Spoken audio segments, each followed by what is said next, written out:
আমরা বিকেল 4টার পর খবর পাই যে বেশ 500-700 আন্দোলনকারী এই বিটিআরসি ভবনের সামনে রাস্তা ব্লক করে তাদের দাবি দেওয়া নিয়ে আন্দোলন করছে।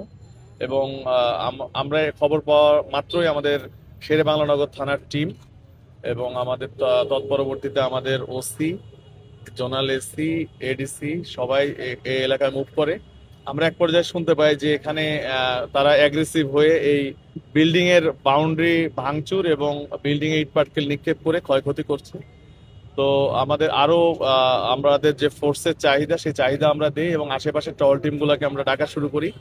পরবর্তীতে আমিও চলে আসি এবং বাংলাদেশ সেনাবাহিনীর টিম চলে আসে, কোস্টগার্ড চলে আসে। আমরা যখন আন্দোলনকারীকে কোনোভাবেই নিবৃত্ত করতে পারতেছিলাম না, তাদেরকে আমরা বোঝানোর চেষ্টা করতেছিলাম, কিন্তু ওনারা কোনো ধরনের বুঝ মানতেছিল না, তখন আমরা তাদেরকে ডিসপার্স করে দিই। আমরা বেশ কয়েকটা ভিডিও পেয়েছি, সেই ভিডিওগুলো নিয়ে আমরা কাজ করব।